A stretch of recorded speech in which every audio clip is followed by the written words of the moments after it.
Nós convidamos agora a repórter do jornal Valor Econômico, Camila Zarur. Boa noite, governadores. Eu queria perguntar também sobre o consórcio. Como o governador Jorginho falou, que vai ser uma integração entre os estados, compartilhamento de informação. Esses itens fazem parte também do SUSP, né, da lei do SUSP, e é o que o governo federal tem tentado aprovar com a PEC da segurança.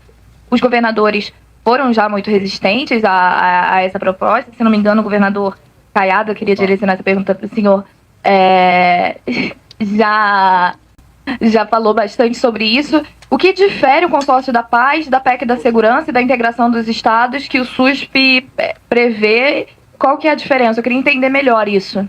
Bom, muito obrigado pelas perguntas formuladas. Em relação especificamente ao consórcio, que foi a pergunta principal também feita pelo repórter anterior, dizer que ele tem um único objetivo, que é a integração das forças dos nossos governos. Então, quando nós temos isso, cito um exemplo. Teve um chamado ataque que é o sequestro de cidades. Então, teve um sequestro numa cidade no interior do Mato Grosso, né, chamado Novo Cangaço.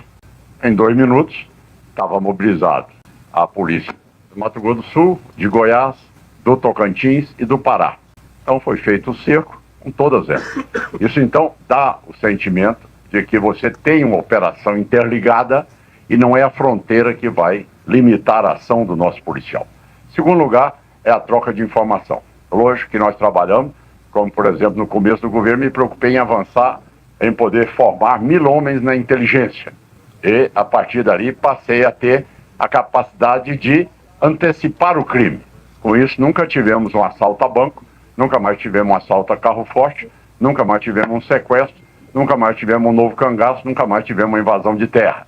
Então, a tese do consórcio é exatamente fazer com que todas as nossas forças integradas, com base na inteligência e a parte operacional, possa ser utilizada para poder atender qualquer um dos governadores no momento emergencial, sem ter que perguntar, olha, precisa de mim? Não, o deslocamento já é imediato. Então isso dá uma agilidade, foi proposto também pelo nosso governador do Rio de Janeiro, e a central ficará aqui, todos nós entendemos, por um motivo só. Este assunto, ele está sendo tratado no Rio de Janeiro por um motivo principal. A DPF que foi feita transformou o Rio de Janeiro numa zona livre do crime. Então, eu tive a oportunidade de mostrar ao presidente Lula no evento dentro do Palácio do Planalto que só de Goiás tinham 47 faccionados do Comando Vermelho aqui no Rio de Janeiro, porque era exatamente naquela zona livre ali que eles viviam desfrutando como se fosse num resort de melhor qualidade de vida e mandando no crime lá no estado de Goiás. Essa situação, eu vi o levantamento só do Rio de Janeiro, só da Bahia tinham 18 que foram presos aqui. Não sei quantos foram a óbito. De Goiás foram 4 a óbito. Então, esta realidade é que fez com que todo o comando do Comando Vermelho do Brasil migrasse para o Rio de Janeiro. Então, não é um assunto específico do Rio de Janeiro. Ele tem que ter também o apoio de todos nós, que sabemos que grande parte migraram para cá e daqui mandando fazer as ações nos seus estados. Em relação à PEC, isso é uma proposta fake, certo? Porque, modéstia à parte, eu sou um homem que vivi muito tempo no Congresso Nacional, conheço de regimento interno e conheço as normas que são constitucionais. Certo? Tudo aquilo que já está em lei ordinária, tá certo? O SUS já foi feito, já foi definido, essa parte não tem nenhuma limitação. O único objetivo que o governo federal quis foi um só, ou seja, tirar dos governadores as diretrizes gerais da segurança pública, que é uma determinação da Constituição de 88 que nos deu. Então ele quer transferir aquilo para a diretriz geral do Ministério da Justiça. Só isso. É intervenção direta nas polícias dos estados. E ele diz, como se ele fosse um iluminado, para saber como é o crime no Rio de Janeiro, em Goiás, no Amapá, no Rio Grande do Sul, de repente ele sabe mais do que as nossas polícias. Então, é exatamente isso que está lá no texto. Fora isso, é o que ele fala de integração. Nós não temos dificuldade na integração. Nós temos dificuldade pela ausência do governo. Isso é total. O governo, posso dizer, o meu estado, em 6 anos e meio, gastamos 17 bilhões de reais e o fundo penitenciário e o fundo de segurança repassou a Goiás 980 milhões. Então você vê que eles são totalmente complacentes e coniventes com o crime. Eles convivem bem com o crime. Certo? Tanto é verdade, e eu quero deixar isso claro, que quando eles cobram uma situação do Rio de Janeiro, e que aqui agora acabam de soltar também uma campanha aí de 1 minuto, tá certo? Dizendo aquele momento lá, fazendo aqui mais inteligência, maneira de querer atacar a operação do Rio de Janeiro. Olha, o governador da Bahia era secretário do Rui Costa. O Rui Costa é ministro da Casa Civil mais poderoso. O Lewandowski é do governo do PT. O Lula foi o mais votado na Bahia. É onde mais se mata no Brasil. O maior percentual de óbitos por 100 mil habitantes. Ali é uma verdadeira carnificina. E por que eles não implantaram este modelo no seu próprio estado? Por que eles não atuaram lá? Lá é diferente do Rio de Janeiro, porque cada bairro tem uma facção. Cada cidade no interior tem uma facção. Então, este é o processo que realmente o governador Cláudio Castro, e quero aqui cumprimentar ao secretário Vitor Santos e ao Felipe Cury e também ao coronel Menezes, porque eu fiquei orgulhoso de ver essa operação do Rio de Janeiro. Olha que eu sou uma pessoa que eu estudo segurança. Eu gosto de segurança. Quando eu falo, é aquilo que eu estimulo. Goiás, bandido não se cria. Ou muda de profissão ou muda de governo. Esse mandamento eu não... E está aí o Goiás crescendo. O que aconteceu com o Rio de Janeiro? Passou-se um fluxo de tudo isso aqui da bandidagem.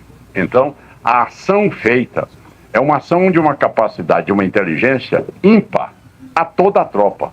Como é que entra em 200 mil pessoas, retira tudo isso, entrando em becos e ruelas, sob a mira de armas as mais pesadas, e consegue atravessar tudo aquilo e ir para um campo aonde não fere, não atinge, não vai a óbito nenhum civil. É inédito. Isso é inédito. Eu já cumprimentei várias vezes aqui o delegado da Polícia Civil, da Polícia Militar, o secretário de Segurança Pública. Isso é inédito no Brasil. Então, eu quero deixar claro que o que vocês fizeram aqui é uma marca que vai estimular outros governos também que não priorizaram ainda a segurança pública que o priorize. E deixei muito claro, dado aqui o Consórcio da Paz, sugestão do nosso amigo Jorginho. E o que é que nós aprendemos? Se queres a paz, prepare-te para a guerra. É exatamente isso que nós estamos fazendo. Este consórcio tem esse objetivo. Se queres a paz, ali, prepare-te para a guerra. Esse é o nosso objetivo. Fazer com que o governo não venha se escudar nesta PEC, porque ela só tem lei ordinária e a única coisa que ela teria de constitucional tirar o comando dos governadores. Então, no mais, é fake, isso aí não tem resultado prático algum, eles não comandam fronteiras, eles não são responsáveis pelas armas, e aqui eu quero fazer um elogio também ao delegado do Rio de Janeiro, que comunicou, vocês podem buscar aí, no artigo 144 da Constituição, se não me engano, inciso 2º ou 3º, é responsabilidade, sim, da Polícia Federal atuar nas áreas de contrabando, de armas, de drogas e também de lavagem de dinheiro. Então, o comunicado foi feito. Essa é a possibilidade, essa é a realidade que aconteceu. Agora, se não tem o ímpeto, a vontade de enfrentar essa bandidagem, mas teve um problema lá que tiveram óbitos. Então, quer dizer que a inteligência, eu não sei, de nenhum escritório na Faria Lima que tenha fuzil e nem drone para jogar bomba, tá certo? Como foi atingido aqui as polícias. Agora, a pergunta que fica é o seguinte, isto aí, então, essas pessoas que lá vivem, elas podem morar sobre a lei do narcotráfico, do narcoterrorismo. Identifica quem vai matar, identifica quem vai esquartejar, identifica quem vai ser arrastado pelo carro no meio da rua, identifica a pessoa que vai ser torturada dentro de um tanque de gelo, identifica a mulher pobre que é assassinada ali, porque é uma decisão do governo, identifica qual é a jovem que será estuprada e nada disso acontece. Então, eles lá, eles podem viver sob o comando e a égide da facção. Quer dizer, essa é que é. Não, afinal de contas eles estão longe, né? Então deixa lá. Agora, lá na Faria Lima, vamos fazer uma atuação como se a Faria Lima vai ter drone com bomba, vai ter fuzil .50, vai ter calibre 762. Então, gente, você vê que é uma propaganda feita que tenta desestruturar quando as forças de segurança entram para poder levar a paz às pessoas. Então, acho que esse é o ponto. Esta é a operação sua. Ô, Cláudio, mais uma vez, meus parabéns, meus cumprimentos. Você reacendeu em muitos estados que não acreditavam na segurança pública. Eu posso dizer hoje, se eu tenho 88% de aprovação, é pela segurança pública. Se eu tenho investimento em Goiás, é pela segurança pública. Se eu vou ter a MotoGP, que é o maior evento, tá certo, que existe no mundo hoje, é porque o presidente do Dorna disse, eu vou para Goiânia porque eu sei que lá, Goiás, segurança é plena, tá certo? Então, empresa, esta é a realidade que nós temos. Segurança pública é governabilidade. Não tem segurança pública, é a baderna que está aí. Então o Brasil tem duas opções. Se você quer ter a opção do Lula Maduro, fique com eles. Se você quer ter a opção do Castro, nós e tudo mais, que queremos seriedade, queremos a lei, aí vocês fiquem conosco. Esse é o divisor de água. O divisor de água é moral. Moral. Tá certo? Quem quer cumprimento da lei e instalação da democracia, está aqui. Esta é a operação do Rio de Janeiro, que será o divisor de águas no combate à corrupção e o combate ao narcotráfico nesse país. Então, na minha opinião, uma operação extremamente bem planejada e sucedida.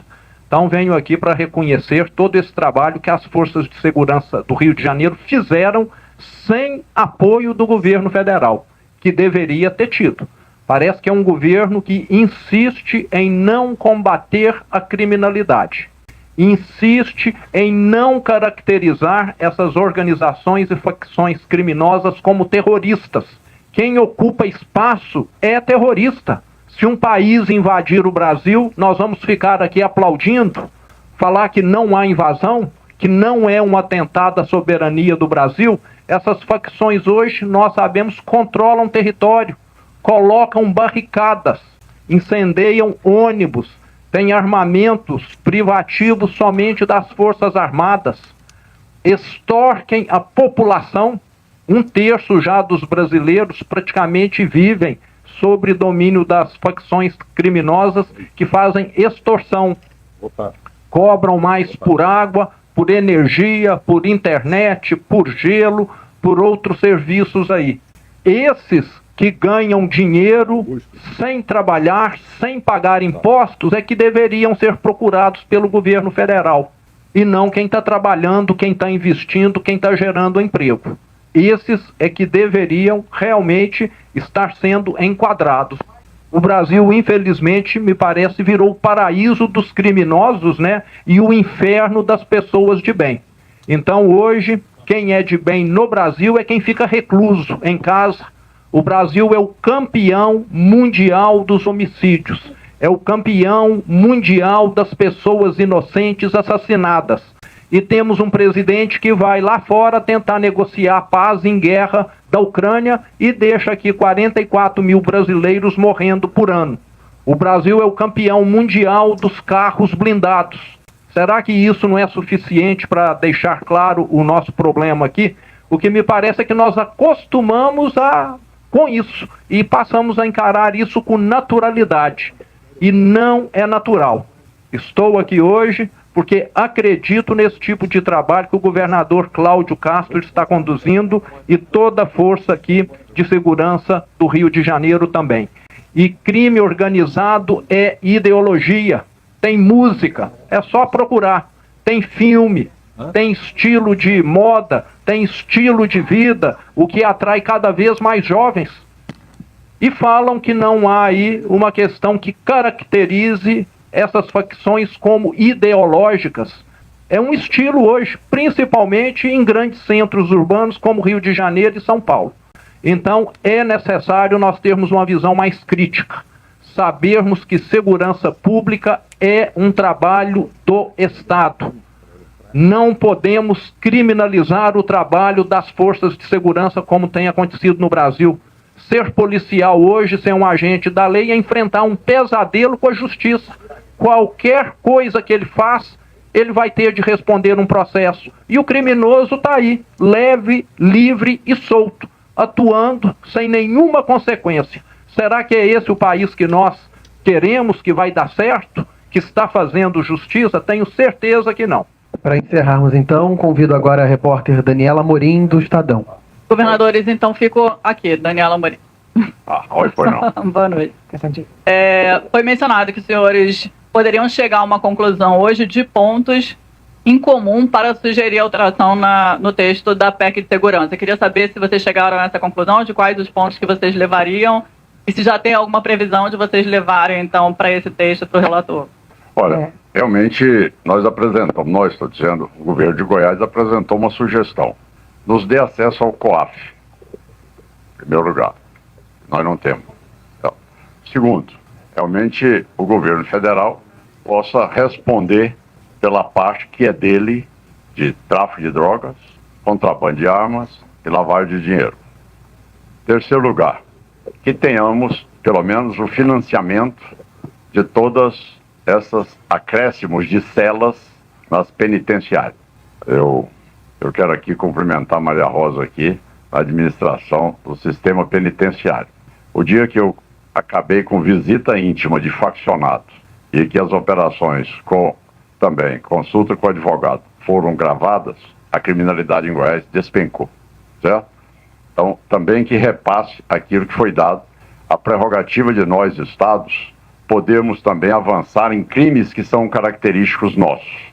Por exemplo, Goiás, as pessoas incendeiam os canaviais para dar prejuízo à usina e poder comprá-la. Bom, isso aí é uma característica do meu estado, Mato Grosso, São Paulo, não é uma característica nacional. Então, quando eu fiz que esse crime é inafiançável, caminharam para dizer da inconstitucionalidade dele. Então, dá poder aos estados para ter isso, como citou aqui o governador Cláudio Castro. Outra coisa, todo o material apreendido pelas nossas tropas, tá certo? Elas são repassadas para a Justiça Federal e eles contratam os melhores advogados e com isso é muito difícil você ter a transferência desses bens para o governo dos estados. Ou seja, se uma propriedade rural amanhã alguém plantou maconha nela, ou se o cidadão arrendou a terra, ela é expropriada, ela não recebe nada. Se o cidadão usa helicóptero, lancha, jato, o que for, tá certo? Aí entra na discussão para poder saber se aí sempre tem um táxi aéreo, sempre tem um argumento de um terceirizado para poder ficar de volta com essa aparelhagem para poder continuar o contrabando de droga. Então são várias sugestões que nós pedimos, entre elas também que seja dada autonomia aos estados, nestes casos específicos aqui, como foram citados pelo Cláudio Castro, que nós pudéssemos legislar para que cuidássemos da economia do nosso estado. Tudo isso realmente não foi acolhido em nada, certo? Então, se é lei ordinária, ela já existe.